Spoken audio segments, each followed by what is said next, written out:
Hey folks, this is David opposing the Matrix. How the heck are you? I'm doing really well, thank you. Now I am anyway. I picked up some kind of bug earlier this week, and man, it just tore me right the heck down. I slept for 2 days.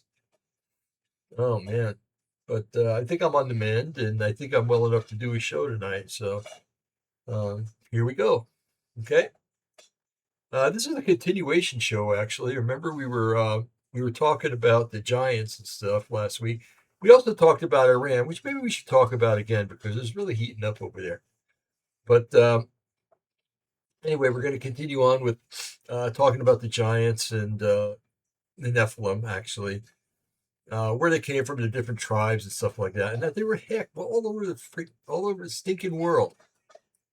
Okay, they weren't just in the Middle East; they were everywhere. Okay, uh, Native America, Mesoamerica, South America, Australia has accounts of them all over the place. So anyway, so let's start out. I want to talk a little bit about what's going on in Iran. It's good news. It's sad but good news because there's so many people that the regime over there is killing. You know, they're just killing people indiscriminately, and it's terrible. It really, really is. They I don't know. How do you do that to your own people? Unless they're not your own people, because I know the squads that are running around now aren't Iranian. They're Arabs. They're mercenaries basically that were hired by the mullahs. That's my dog Zana. She's real old, but she comes in every once in a while to say hello to me. But anyway, so the mullahs are in hiding. Their families are in hiding with them, of course. And I've heard that they're moving a lot of money out of Iran to like bank accounts, God knows where. But I know people, well, I don't know people, but I know that there are people that can find that out real easy and acquire that money and turn it over to the Iranian people again. So Lord knows they deserve it, you know. So um, anyway, indiscriminate killing in the streets. I watch a guy online. His name is it's Tusi TV, Tousi, and he's one of our listeners. Uh, he is Iranian, and I think he's based in England, if I'm not mistaken. And he's been giving some really live reports. And today he had some really sad news that two of his relatives had been killed by these marauding people that are running around indiscriminately killing just anybody they want to. You know, it's and you could tell that he was broken up about it. You know, but he had to get on the air and he had to do what he had to do. And I'm telling you, I don't know. I don't know if the American people could do what's going on in Iran. I really don't know. If we were under that much oppression, would we be able to fight back? I don't think so. I'm sorry. I just don't think so. But anyway, it's uh, it's interesting to watch the way they're going about it. Trump has sent a bunch of troops to the surrounding area, Jordan. Uh, I don't know, a bunch of those little jerkwater Arab countries over there. And I don't mean to make light of them. I really don't. I just don't remember their names, and they are a little jerkwater. If you don't know what that means, folks, it means a little indiscriminate, you know, and nothing bad. But the troops are over there, and they're I guess staging, and the USS Abraham Lincoln's on its way to the Persian Gulf or that area. I don't think they go near the Persian Gulf because they want to protect that ship, you know, and and its battle group too. So they're on their way. Um, and you know, it only takes a few hours for some B-2 bombers to go and drop stuff, and I think they've done that already. The Israelis been going over here and pounding the hell out of a lot of the facilities. The underground nuclear research labs have been bombed to death um, over there by the Israelis, and I think we hit them too with the bunker buster bombs. And so the whole goal is to free the Iranian people. And it's so neat watching a war that's not really run by the deep state. You know, it's Trump doesn't want to go to war with anybody, but you got these petty dictators that wear religious garbs. They're uh, they're trying to pick a fight, and I'm sorry, it's not going to work. But now the concern is that they supposedly have a missile. They claim they have a missile that can reach the east coast of the United States. Well, living on the west coast, I'm okay with that. No, I'm just kidding. But if it hits anywhere in North America, it would be tragic. But uh, it's I don't know if they have such a thing. You know, people like that, are serial liars. They're serial liars, and uh, just to think that they could possess such a weapon, I don't know. I just don't believe it. And they say seeing is believing, but I don't want to see it either. Okay, but anyway, hold on a second. I got doing a whole bunch of work in here, and I've got these tiny, tiny, teeny little screws in here. I mean, real small. Okay, so anyway, we need to keep up our prayers for the people of Iran and for all the troops that are going to be involved in liberating Iran. Uh, I never thought I'd see this day, and this is just blowing my mind because if you're not interested, if you're adept to prophecy and you know what's going to happen according to Ezekiel 38 and 39, Persia is one of the main characters in that. And Persia, we know where Persia is, it's Iran. It's supposed that Gog is Russia because it's to the far north of Israel. Okay. Funny though, if you keep following that over, it goes right into Canada and in the United States. But it's actually goes into more of Alaska and then out in the ocean. But anyway, it's so that was the whole game plan. Gog, Russia makes friends with Iran. They decide they don't like Israel, and a bunch of small little tribes back then, anyway, that lived in Turkey were supposed to be involved in this, and Libya and everything else. And so, if Iran is liberated and cozies up to Israel and the United States, that just blows Ezekiel 38, 39 right out of the water. So, you know, when? When's it going to happen? And it can't happen now because I don't know. I can't see any way that would happen right now. But and in the very near future, or even the far future, from what I can see right now, if Iran becomes cozy with Israel and the United States, it's not going to side with Iran to go after Israel. Israel and Iran have a interesting relationship because the Jews were in captivity in Babylon for 70 years, and let's see, it was Nebuchadnezzar took them. I can't remember the year, okay, but something like 586 or something like that. But took them captive. Actually, there were two captivities. They took them captive once, a bunch of people, and then they set a vassal king over. I think it was like Jeroboam.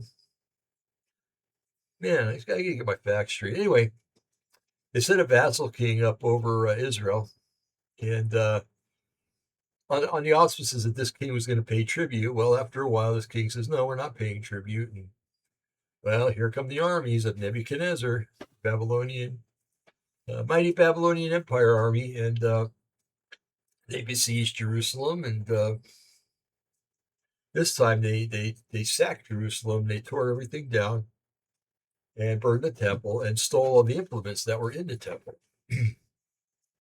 And except for a few things that Jeremiah had taken out, like the Ark of the Covenant and some of the temple vessels that were used And I think I know where those are. And we should do a show on that someday. But anyway, he Jeremiah got those out of there, and so Nebuchadnezzar took Israel captive. Oh man, and had the king just capitulated, because even Jeremiah was saying, just give up, just give up. You'll go live for captivity for 70 years. You'll be treated quite well, and you know, no harm, no foul. You know, no, they resisted, and so as the story goes, uh, the sons of the king were taken captive with the king, and Nebuchadnezzar made an edict, and he says, "Well, the last thing you're going to see are your sons," and he says, you're going to see me kill them, and then I'm going to put your eyes out." And that's what he did. He burned his eyes out. So at least I think that's how they did it. Unless they plucked his eyes out. I don't know. Anyway, so they were in captivity for 70 years, and toward the end of that time is when all of Daniel happened, and um, actually not even toward the end, not long after, because Daniel was taken to the first captivity, and trained up under the we should say the occultists of Babylon. Although he still served Yahweh, he wasn't an occultist, and so we got all these visions and everything, and I think it was Jeremiah that prophesied that they would be there for 70 years. And after the 70, as that time kind of got close, I guess the Jews were really getting expected. And what happened was, I can't remember my years, I'm sorry. But the Medes and the Persians had gone war. They were getting quite strong the whole time, but man, right around the time that Babylon fell, they were pretty high up in power, military power. And they knew they couldn't breach the walls of Babylon, because the walls were so high that they were just really high. But they said that they were so wide that they would have chariot races around the walls. Imagine that. uh, so anyway, the only way that they could get in was through the river. Euphrates River ran through Babylon. And what the Babylonians did is they put like a steel uh, gate uh, at the beginning of the wall, and over on the other side at the end, and so that nobody could get through. But they didn't put it all the way down. They left space underneath. I guess they figured, well, nobody's going to try to do this anyway. Never say nobody's going to try. Um, so what the Medes and Persians did is they dammed up the Euphrates River, and that particular night, when the water had gotten really low, they snuck in, went underneath the gates, and I've read a story that said that the Babylonians didn't know for more than 2 weeks that they'd been conquered. But this was a time when, what was it? Belshazzar? No, Belshazzar. He was the son of Nebuchadnezzar. Was having a feast and kind of celebrating his victory, and ordered the servants to bring out the implements from the temple, the golden cups and everything like that, so they could drink out of them and kind of throw it in God's face and in the Jews' face too. Hey, you belong to us. And not knowing about the 70-year prophecy, if they knew about it, they didn't care. Folks, do you want a labradoodle? Rocco, be good. Okay, lay down. So anyway, he, yeah, that was the night that they had that feast, and the night that the writing was on the wall. Many, many tekel upasharin. Uh, Basically, your kingdom is going to be taken over by the Persians, and it freaked them out, I guess. Seeing one hand come down and just scribe something into a wall, it's kind of bizarre. It would definitely make you think you're either hallucinating or that you'd really pissed off the God of Israel. Excuse me. Anyway, So this is the kind of relationship. So after the Medes took over, they befriended the Jews, and we all know about the story about was it Esther? Yeah, I think it was, and Haman and stuff like that. Yeah, I believe they were Persian Medes and Persians. Yeah, and story goes that they were going to hang all the Jews, and what their plan had backfired, and they ended up getting hanged. But anyway, so Daniel had been working with Darius. Man, I can't remember some of this. Darius was one of the kings. Cyrus, I think it was. He's working with Cyrus, and and Cyrus is so impressed by Daniel because Daniel interpreted dreams for him. And he says, you can have anything you want. What do you want? He says, I want for our people to be free. I want us to be able to go back to Jerusalem and rebuild Jerusalem and be a nation again. Cyrus is like, okay, have at it. So he made an edict that the Jews could go back. And this is about the time the book of Ezra was written, because remember, they were trying to build the walls and they had to stand guard while they were building the wall. And because all the tribes that had taken over the Jerusalem area again had been harassing them the whole time they were working on it. They got it done. So, and they were under the protection of Cyrus and the Persian Empire for a while there. And then the Greeks came in, and all the other little figures that were part of the statue that Yahweh showed Nebuchadnezzar. Okay, so anyway, there's quite a history that the Jews and the Persians have. The Jews have always, or the Persians have always revered the Jews, and the Jews have always revered the Persians. Okay, and the only reason that all the trouble's been going on is because of Islam. You know, Islam.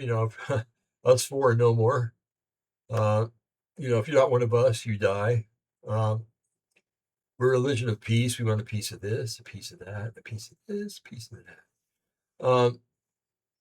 So that having been said, there's always been a close relationship. So uh, when even in this recent era, I do believe that there was a time when Israel was threatened, and Persia at that time had said something or done something to kind of quell the anger in the community there. But anyway, so it's no surprise that that Israel is just bombing the snot out of Persia or out of Iran, and don't be surprised if when this revolution is over that the name Iran goes away and they start calling themselves Persia again. I think they should actually, but I mean, what is Iran? What does that mean anyway? But so anyway, it's going to be a successful revolution. It is. It's just going to be a matter of time, and I don't think it's going to be a very long time either. If it goes into the summer, I would really, really be surprised. And Trump has been telling the people of Iran, hey, just keep going at it. He says, and I had a laugh. He said, and keep the names of the people that have been persecuting you, because we're going to go after them when this is all over. So they've actually got a website now.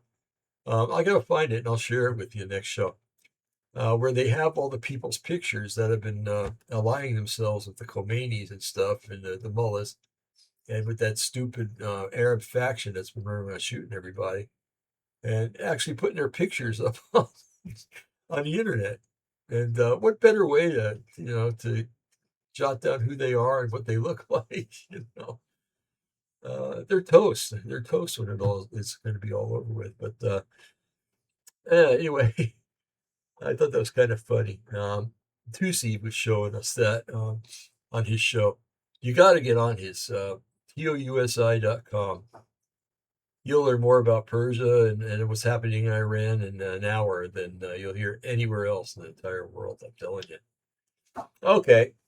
Well, now that we've gotten up to date on Iran, and we've heard what's going on there, and discussed a little bit, and went through a little history lesson. Let's move on to our main subject, which is the Nephilim, or the return of, no, the Nephilim. I don't know. Let's see. I got to get into that document. So hold on just a second, folks.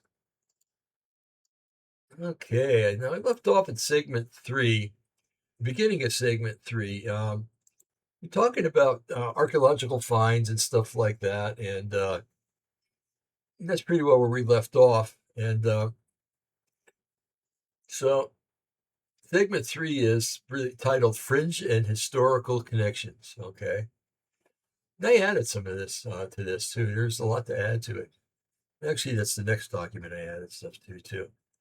Anyway, so archaeological reports and erasure theories. Okay,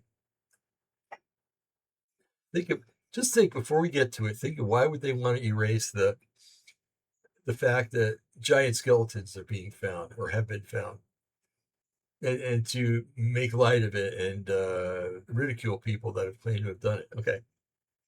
Um, First of all, I want to mention a dear brother that went to be back with the Lord probably about 5, 6 years ago now. Dr. Jonathan Gray. He was an excellent, excellent archaeologist.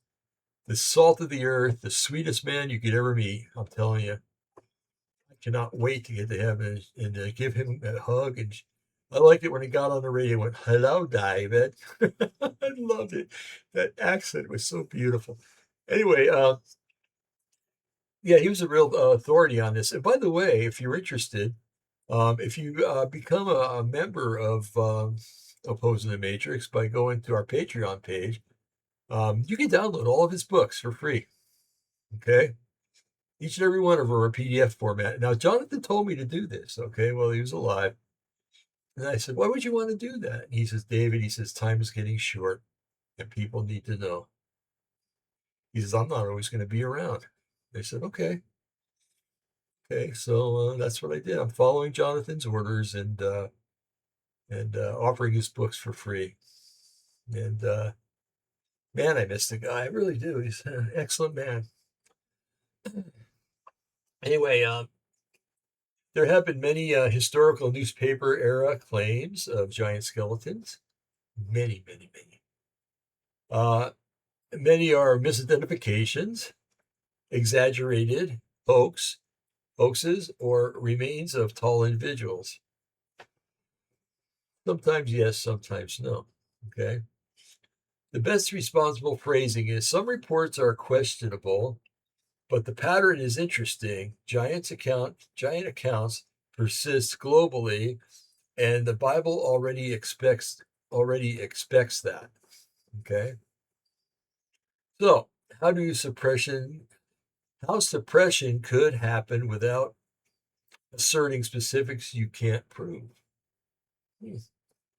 Okay. Professional archaeology. Well, it's slow, peer-reviewed, and cautious. Peer-reviewed to nausea. You want to get peer-reviewed, be a scientist. Yeah, professional archaeology sometimes dismisses anomalous claims. Just because something doesn't, if it walks like a duck and talks like a duck, it's probably a duck, right? What if the duck has arthritis in his right leg? He's not going to walk like a duck, right? It's still a duck. Okay. They've got to examine everything. And sometimes they find the littlest thing to say, oh, no, that's it. That's it. It doesn't click. Okay. Now, what about institutions? They can bury findings by ignoring them. Oh, the Smithsonian Institute. What must be on that underneath that in those lower floors? Oh, I would love to have just a year just to walk around down there. Um, so they can bury findings by ignoring them, can reclassify them, okay, or can avoid controversy, okay. And they go about that in many different ways. My goodness. Okay, so keep it framed and possible is okay. If giants validate spiritual history, the materialist worldviews dislike that, right? Atheists don't want to hear something that's going to show that the Bible is right, that the Bible is true, that it's God's word, and that if it proves that, then people are going to say, what else does it prove? I'm hungry. I'm thirsty. You just showed me where giants came from, who they were. Now, what else can you show me? People have inquiring minds. And that's a good thing. Um, if giants validate Genesis, then people who hate biblical authority hate that. There you go. Sometimes I get a little ahead of myself. Okay, color proofing, skeptic response. If someone says there is no evidence, you respond, I'm not building my faith on museum exhibits. I'm building it on scripture. And scripture says giants were real and Israel encountered them. Okay. Some people don't take the scripture as being divinely inspired, but if it's not, just take it as a history book then. It shows that there were giants. Okay. All right. Global myths of giants and potential origin. Okay, we're going to go through some stuff now that later on I got another document I want to read from, and we may have some repetition. Okay, but there won't be much, I promise. Okay, shared motives across cultures you can list quickly. Here we go. Giants as pre-flood ancient. Next bullet point, violent and oppressive. Next bullet, destroyed by a god/judgment. These motives rhyme with Genesis themes. Two ways to interpret myths, balanced, okay? The echo theory, myths preserve distorted memories of real events. Take the accounts of the Titans and stuff in Greece, the centaurs, the minotaurs, the Medusa, the Cyclops. Okay.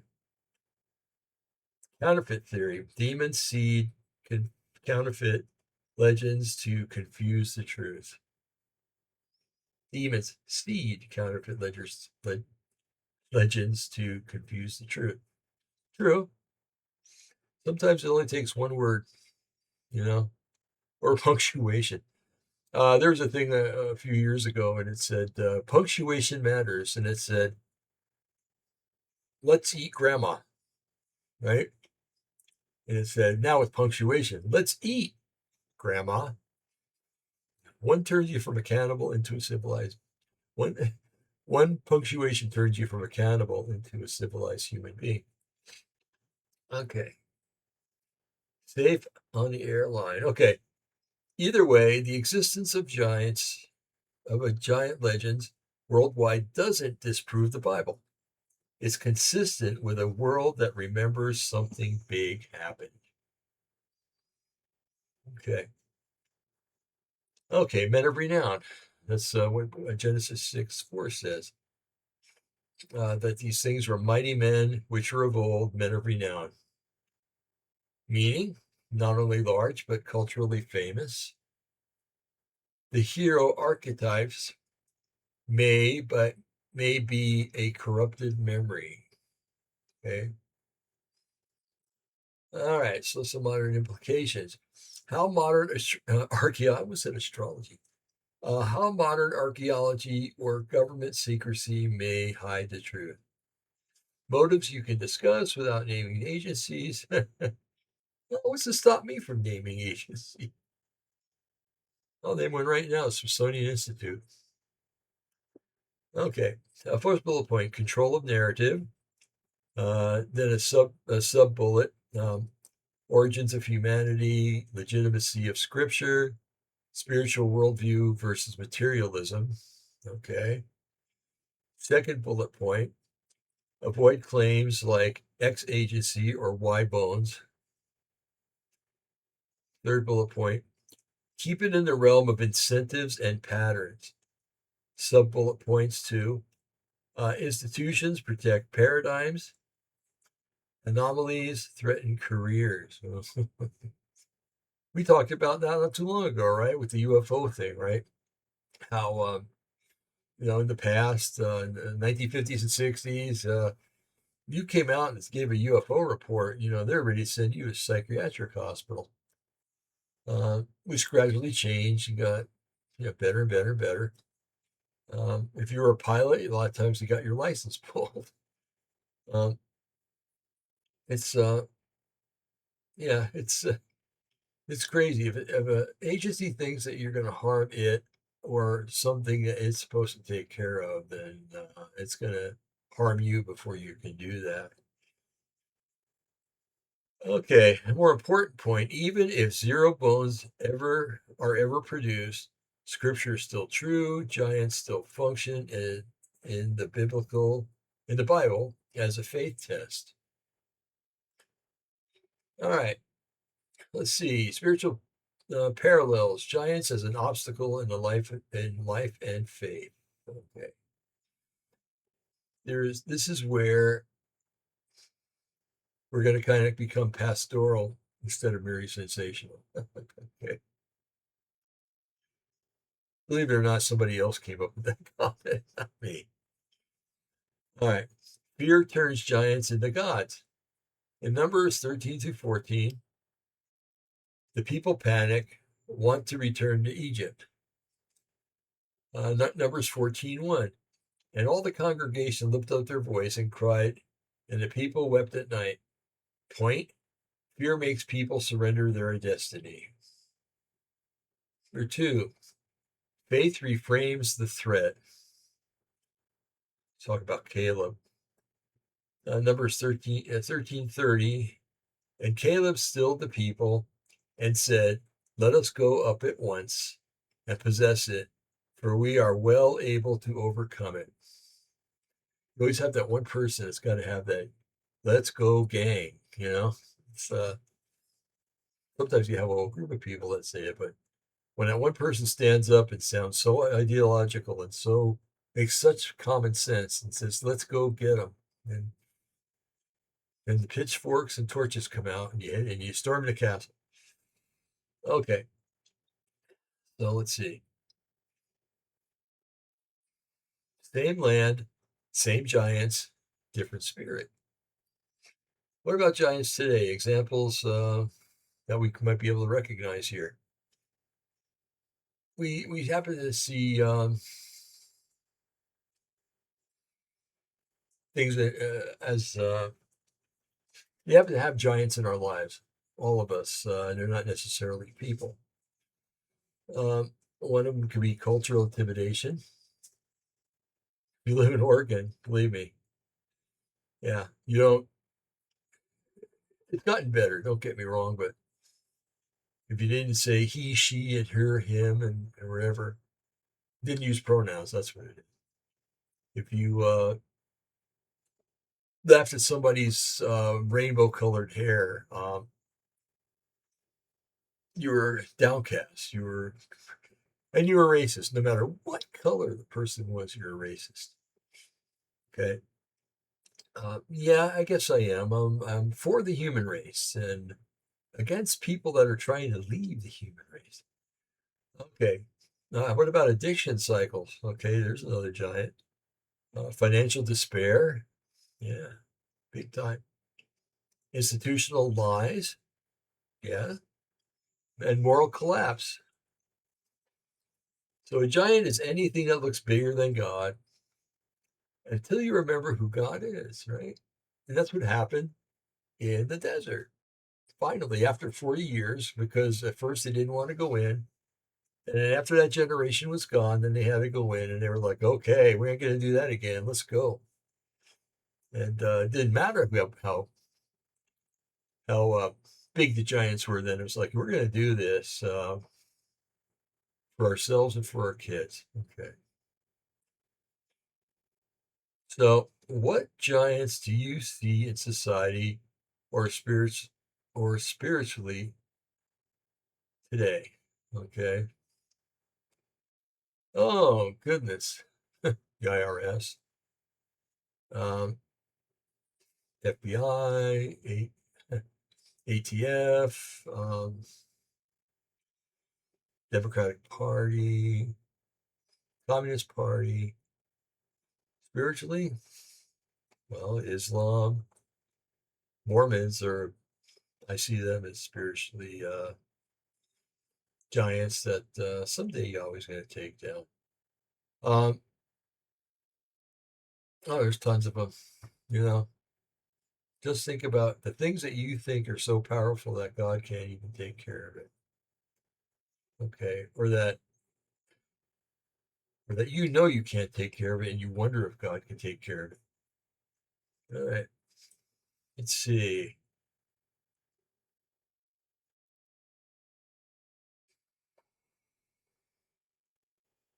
All right. Oh, what's this I've got typed out here? I don't even remember doing this. Okay, what's the numbers 13 report you are hearing in your head? I don't know. I just keep hearing we're not going. Why are you feeling outnumbered? What lie says you are a grasshopper?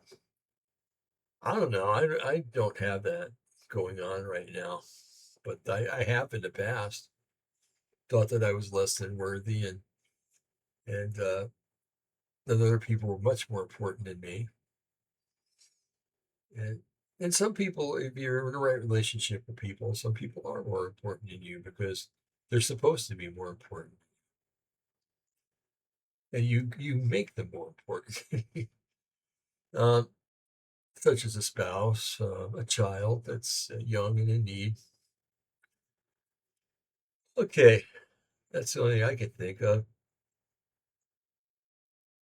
So if you were to think about it, and I can't see you, I can't hear you, but uh, name the giant, name the problem, name the fear or the belief behind it, and if you're taking notes, that is, and the promise, what God has said. Okay, and if you get a chance later, think about this real seriously.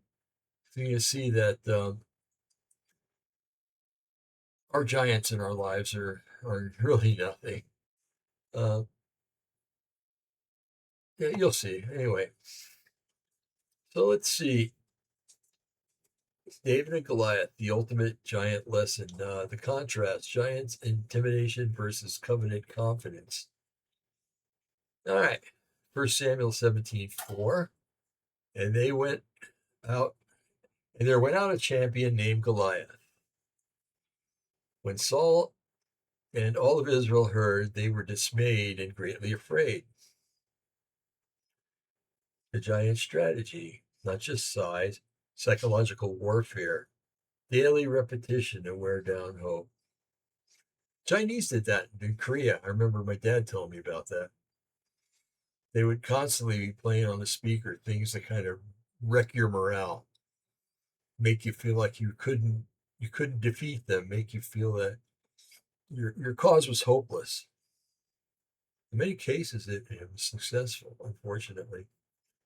Um, yeah, and they repeat it daily, and they used to blow trumpets all the time. The Chinese did, and you know how when you're on hold with any company and they're playing that hold music, feature that all day long during for a week or 2 weeks or 3 weeks. It makes you wish you were home. First Samuel 17:16, and the Philistine drew near morning and evening, and presented himself 40 days. Now, about David's discernment, this is spiritual and not just physical. First Samuel 17:26. Who is this uncircumcised Philistine that he should defy the armies of the living God? Meaning, David doesn't see a tall man, he sees it the fire of God. And God is much taller. The centerpiece verse to read on air, which I'm going to do. 1 Samuel 17:45. Then said David to the Philistines, Thou comest to me with a sword and a spear and with a shield, but I come to thee in the name of the Lord of hosts. The theology of the victory. This is, let's see, we got here. 1 Samuel 17:47. For the battle is the Lord's. See, if you give it to him every time, folks, it helps. Trust me, trust me, trust me, trust me. If you look at your problems and say, Then there's some things you can overcome. You get a pimple on your face, you fix it, right? But if you're coming up against a big organization or a group of bullies or something like that, then you got to turn to your higher source. And our higher source is Yahweh. He's the only higher source. All right. So giants were real. Fear is real. Fear is real. And but covenant authority is greater. Okay. The battle today is the Lord's. The world teaches you to measure the giant. Scripture teaches you to measure the Lord. I love that. That is so good.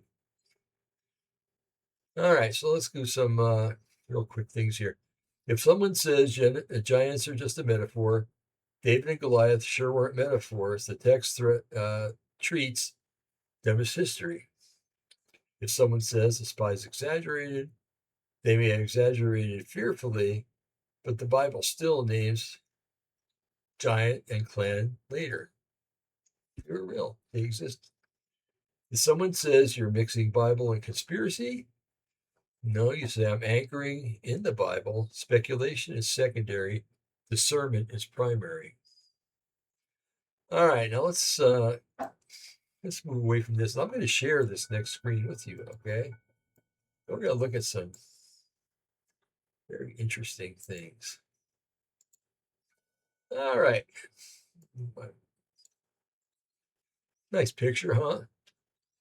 A psychotic guy eating off a bone with sinew on it or something. I don't know. I guess that's some kind of artistic impression of a giant. This is Greece, or the Grecian area, where uh, many of the Titan stories come from. The Titans were half human and half god. Kind of like, well, the god half gods, I should say. The gods were really weren't demigods. They weren't God as we know him. These are entities that made mistakes and stuff like that. So you could take them and replace them with the fallen angels, and the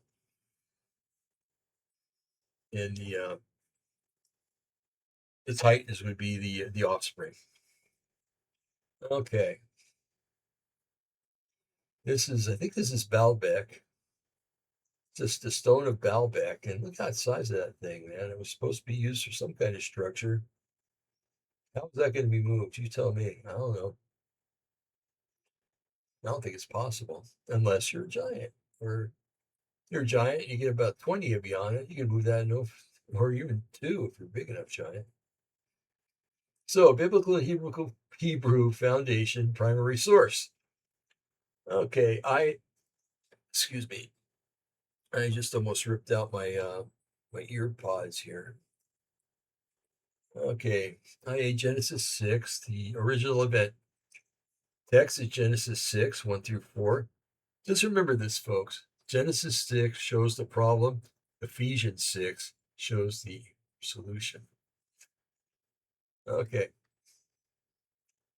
Actors were the Bnei Elohim, the sons of God, and the Beno Ha'adam, the daughters of men. Now, notice it says Bnei Elohim. It doesn't say the sons of Adam. It says the sons of God. So there's some people out there called the Sethites. They believe in a Sethite theory that the giants actually were a result of spiritually holy men that had relations with the daughters of Cain. It doesn't say that. The result, the Nephilim, mighty men, men of renown. Let's go a level deeper. The Bnei Elohim used elsewhere, only of divine beings, folks, in the Old Testament. Okay. Found in Job 1:6 and Job 38:7. The Septuagint translates Nephilim as gigantes. And we have sources. I love these sources. Michael S. Heiser is one of the most thorough I can't give this guy enough praise. I really can't. He's like the go-to man for Semitic ancient Semitic languages. That's what he taught as a professor in college. And he knew the correct interpretations of what he read. And he was very adamant that the giants were real, that the Benai Elohim were actually really fallen angels and that had relations with the daughters of men. Not the daughters of Cain, the daughters of men. Okay. And the Septuagint we find in Genesis 6 also. I can't remember why it's called 70, 15. Yeah, I can't. I have to look that up. Okay. IV post, or 1B, excuse me, post flood continuation of the giants. We have the Anakim, were a tribe, and they're found in Numbers 13:33. The Rephaim, they were found in Deuteronomy 2 and 3. Og, king of Bashan, who incidentally had an iron bed that was 13 plus feet long. I mean, I like a nice bed, but that's a little excessive. Philistine giants of Gath. Okay. Post conquest survivors. Okay.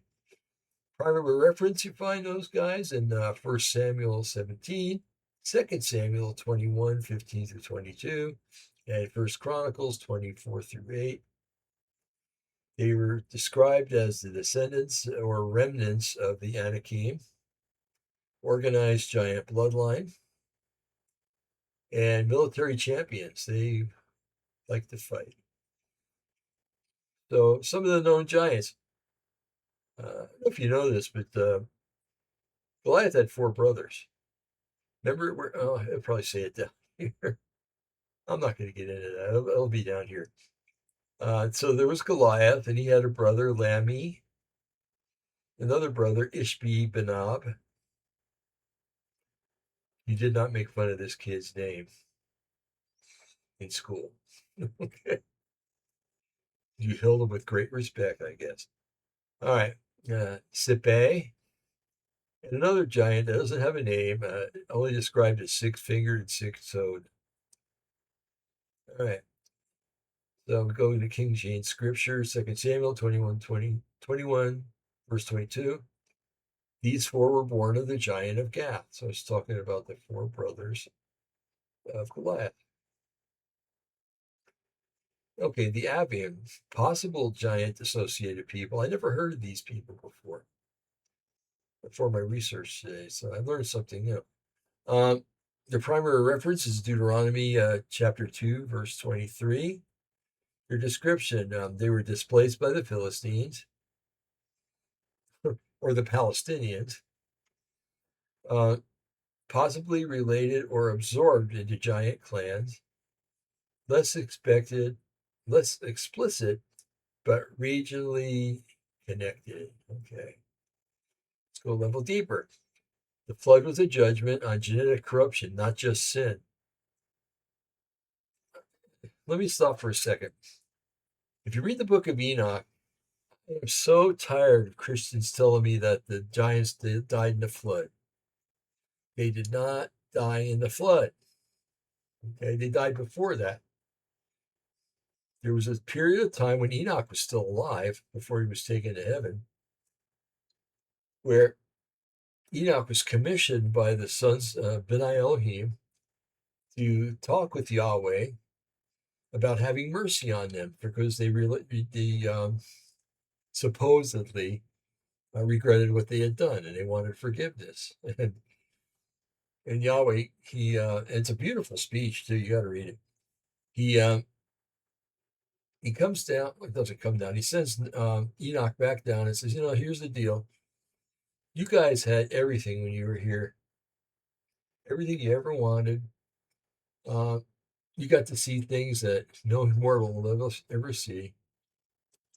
You knew secrets that no mortal will ever know. And you knew not to do what you did. So here's the deal. First of all, you're going to watch your beloved sons kill each other by the sword.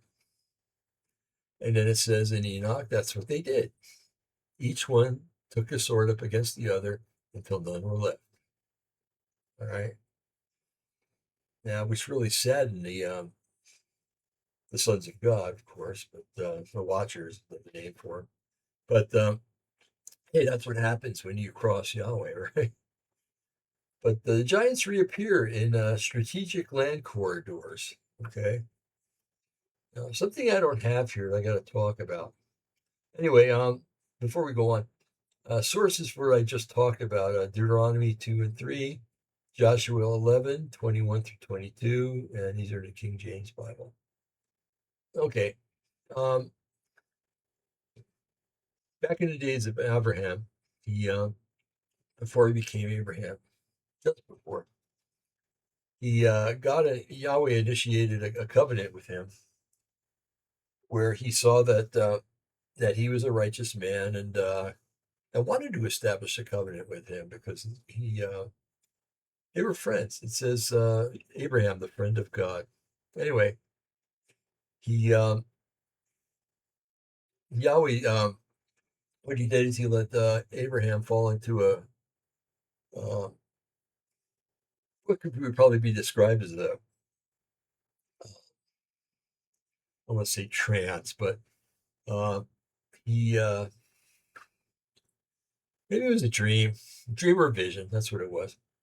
And he got to witness Yahweh take a calf and separate it in half, cut it clean in half, and lay both sides out. I think there's some turtle doves that he did the same thing to. And back then, when you made a covenant with people, that's what you did. Okay, I mean a real serious covenant. None of this blood brother stuff by cutting your palms. And so anyway, but instead of Abraham walking through it, Yahweh walked through that thing alone, signifying that he was making this covenant with Abraham and nothing was going to break it. Nothing ever would break it. Okay, it's a very special covenant. It's, the original Abrahamic Accord, so to speak. Um, so what happened was he was talking to Abraham, and he told Abraham, you're going to have your wife is going to conceive, you're going to have a child. Ended up having two because he wasn't patient enough to wait for Yahweh. Uh, the second one would become his heir, and he said that uh, your people. I can't remember. I can't do a direct quote, but your people will be foreigners in a land they do not know, and they'll Dave fair paraphrase, okay, and they're going to be there for 4 generations, either 400 generations or 400 years, and after 4 generations of 400 years, they will be freed. All right. Meaning that, according to Yahweh, at least at that time, a generation was 100 years. Okay? Very simple. And if you want to look at prophecy timeline, and maybe why Iran isn't going to be the destroyer of Israel or attempted destroyer of Israel for right now, is that if it's true that the generation that witnessed the birth of Israel, 1948, uh, would be the ones that would see the fulfilling of a lot of scripture, then it would stand to reason that 2048 would be 100 years. So uh, you still got a few years to go. So 26, so 24 years, 23 years. So yeah, so a lot could happen in 23 years. Won't you agree? Okay.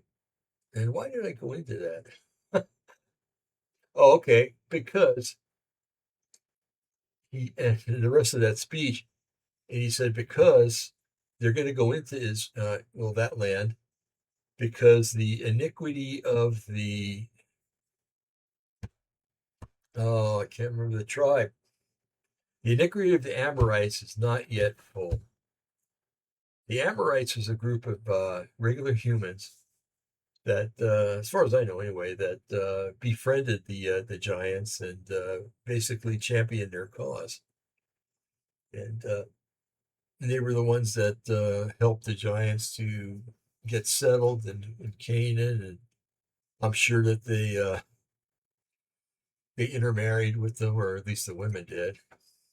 And anyway, so there you have it. That's why I mentioned the 100 years. Uh, so yeah, okay. So because of the Amorites, and that's why when the Jews went back, um, the iniquity of the Amorites had been reached. I guess finally it reached its peak, and it was time for them to go. Okay, so where the heck are we here? 1C, Second Temple expansion. Let's see. 1C1, Watchers and Forbidden Knowledge.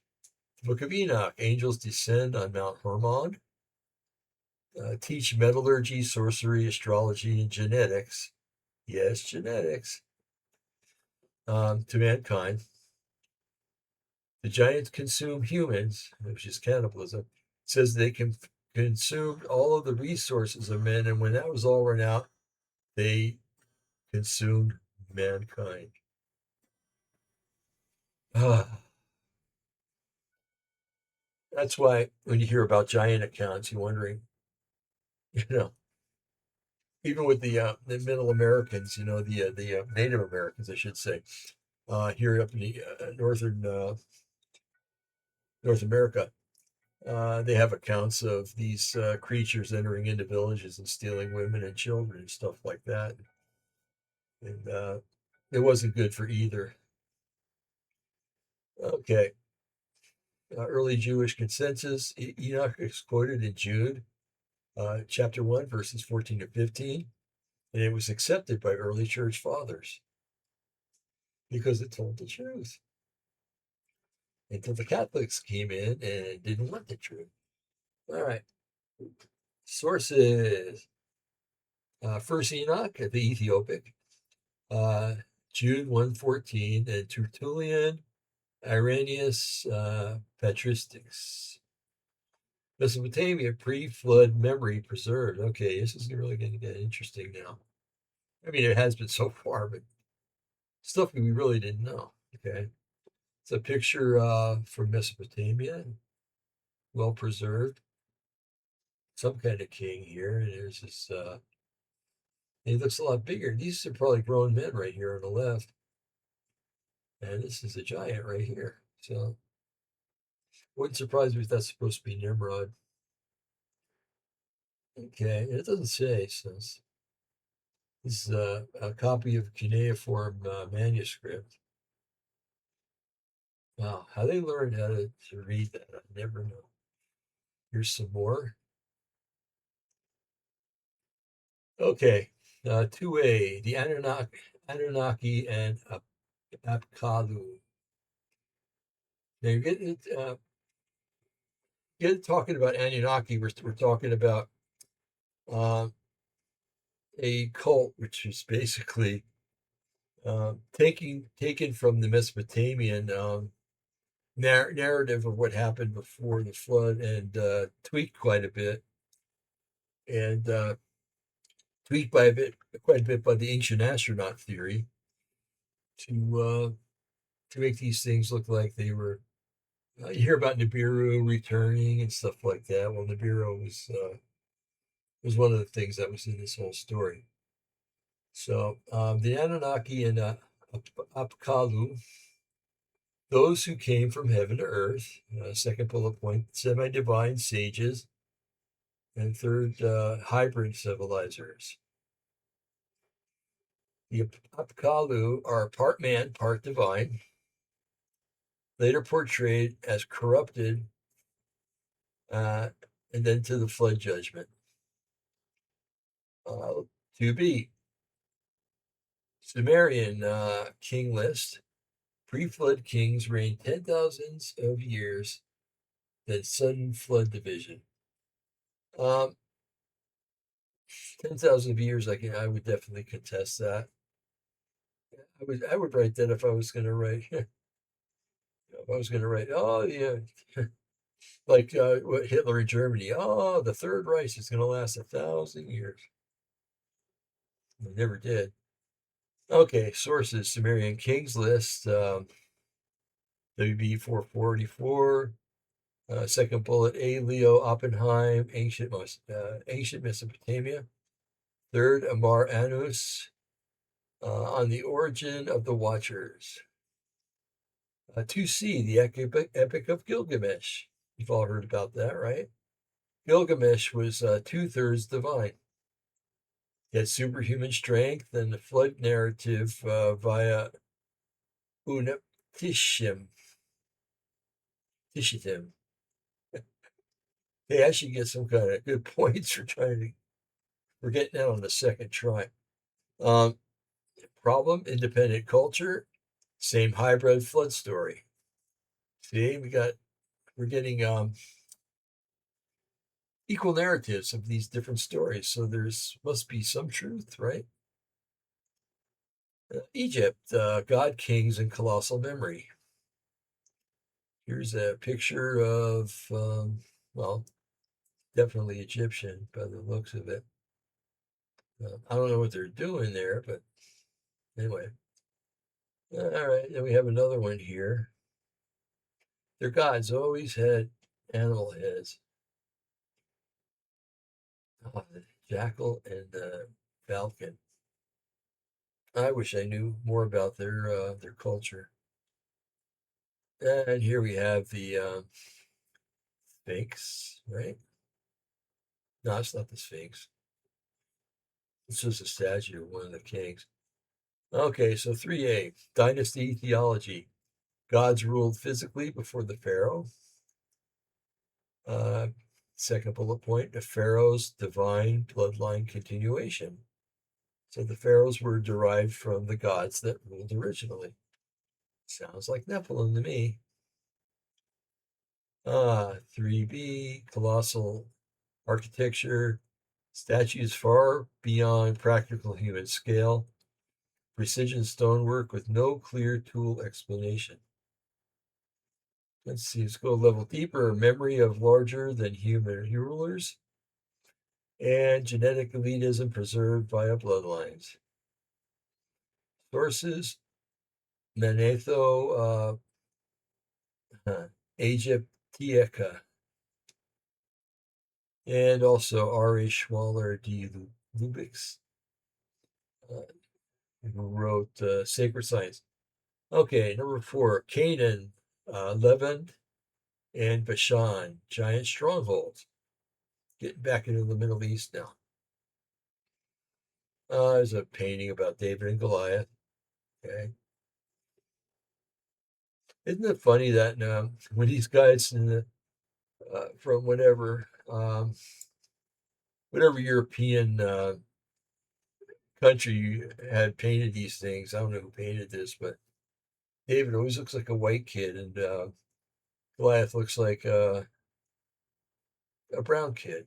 You know, but I'm sure that David was a lot darker than that, with darker hair and a whole nine yards. So, okay, and here's a map showing the valley of the Rephaim.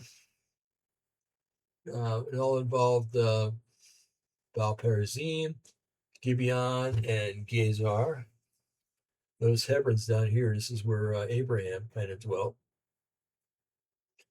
See, it's not too far from the Dead Sea, where where Sodom and Gomorrah and the 10 cities were. Okay.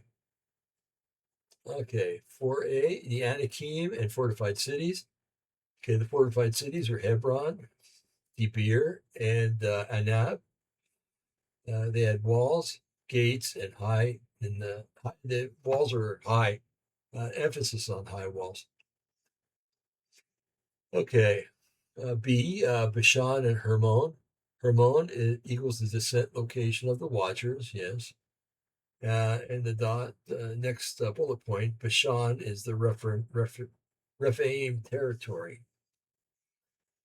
Go a little deeper. Bashan later becomes spiritual enemy region. Psalm 22, imagery tied to Bashan. Remember, Psalm 22 is talking about the crucifixion of Yeshua, and it talks about the bulls of Bashan besieging him while he was on the cross. That's interesting. I have to look that up. It's got some kind of connotation that we need to know. Okay, sources Joshua 11, Psalm 22, and Heiser, again, Mike Heiser, reversing Herman. Okay, the Greeks, the Titans, and giants, demigods. You see, it was a big party on the Parthenon. Again, another big party. All right. We'll go past that one pretty quick. So let's see. The Titans were pre-Olympian giants overthrown by younger gods. The demigods, or Hercules, Perseus, divine father, and usually a human mother. Superhuman feats they all accomplished. Pattern match, they were hybrid beings, and they were involved in a war of judgment. And a new order was established. Sources, Hesiod, Theogony, Homeric hymns, and Plato, Critias. Now let's go up into the kingdoms of Japheth. Northern Europe, giants before the gods. That looks like Thor to me. Thor and his mighty hammer. Okay. Wow, that's a really bizarre picture. I'm thinking that this character right here is Cernus, where they get their word or the area where the super collider is, where CERN is. This is Cernunnos. Okay. And we got Stonehenge. It was built by giants. Okay. So Jotnar, which is Norse, older than the Aesir, excuse me. They were chaos beings and destroyed at Ragnarok. Let's see, the Celts and British lore. Giants built Stonehenge. Giant kings rule early Britain. Bet you didn't know that if you're listening from England, huh? You guys had Nephilim ruling King England before, or in early history. Okay, the sources, Pros Edda and what's that? Snorri Sturluson. Okay. And Geoffrey of Monmouth, Historia Regum Britanniae. Let's go to India and Asia. See, we're getting all around the world here, especially the East. This is definitely definitely Indian, Eastern Indian, that is, and so is that. Well, it's a hideous looking thing, isn't it? Okay, that looks like a Nazi bell. That's really freaky. How did the ancient Indians have a device like a Nazi bell? Clearly flying. Interesting. Um, Rakasha, giant cannibal beings, a hybrid demon man, enemies of mankind. Boy, I can't describe it ever better. The Mahabharata. Wait a minute. Mahabharata. There we go. It lists things like flying venemas, which were what I could see like fighter aircraft, advanced weapons, giant warriors, and celestial conflict. Interesting to note that there are places, and Jonathan Gray found them in India, where the radiation counts are quite high. Like there was a nuclear war back there just a few thousand years ago. So put that in your pipe and smoke it for a while. The source is Mahabharata, Ramayana, and David Frawley, Gods, Sages, and Kings. The Americas, pre-human giants. Look at this. All these Indians have this giant cod. That's interesting. What's that say? Tolteca Tulan.